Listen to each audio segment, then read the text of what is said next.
असतं की आपल्या ओळखीचा माणूस आहे तो सांगतो शेअर्स मार्केटमध्ये तुम्ही पैसे लावा आणि तुम्हाला जर भीती वाटत असेल तर तुम्ही माझ्या अकाउंटला पैसे टाका असं तो सांगतो. मग आपल्याला काय वाटतं आपण अकाउंटला पैसे देतोय म्हणजे एकदम सेफ आहे. अकाउंटला पैसे ट्रान्सफर करणं म्हणजे सेफ नाही. अकाउंटला पैसे ट्रान्सफर केले की त्याचा पळवाट अशी असते की ते तुमचं सिव्हिल मॅटर झालं तुम्हाला केस पण करता येत नाही. त्याच्या अकाउंटला पैसे टाकले मग तो काय सांगतो माझा व्यवहार होता आमचा काहीतरी व्यवहार होता मी यांचे पैसे देणार आहे तो नाही कधीच म्हणत नाही परत द्यायला परंतु मग त्याला क्रिमिनल केस करता येत नाही. ही एक गोष्ट. दुसरी एक गोष्ट काही लोक तुमच्याकडे हे सांगितलं अकाउंटला पैसे ट्रान्सफर विश्वास वाटतो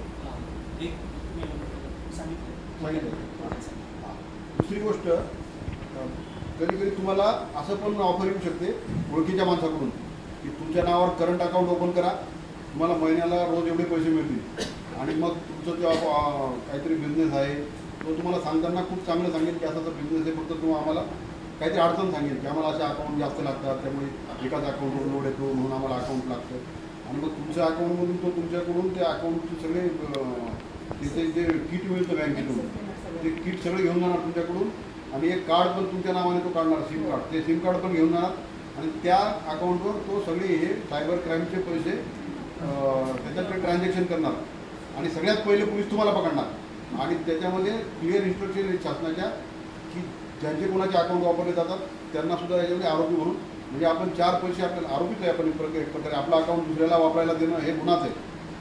तर तसं बिलकुल कोणी ते फसू नका. त्या 2 गोष्टी मला वाटतं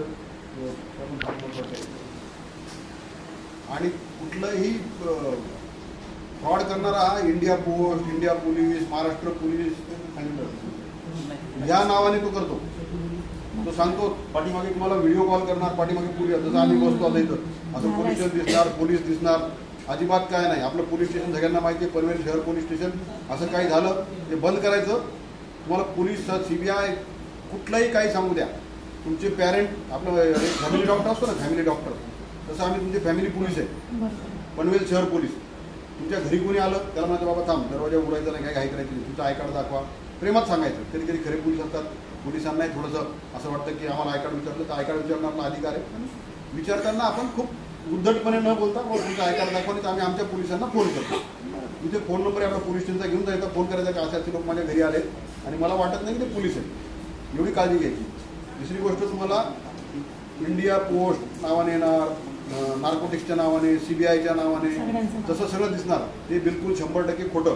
असं CBI आणि हे कधी फोन करत नाही. तुमचं कुरिअर आलेलं आहे कुरिअर सांगितलं तुम्हाला एक कुरिअर तुमच्या नावाने एक कुरिअर आहे किंवा तुम्हाला एक कुरिअर आलेलं आहे. आपल्याला कोणी कुरिअर पाठवलेलं असतं ते आपल्याला माहिती असतं आपण काही मागितलं आहे तेही आपल्याला माहिती असतं आणि आपण कोणाला कुरिअर पाठवलं आहे ते आपल्याला माहिती असतं. त्यामुळे तुमच्या नावाने कुरिअर आहे तुमचं आधार कार्ड आहे तुमचा मोबाईल नंबर आहे त्याच्यामध्ये असा वापर झाला आहे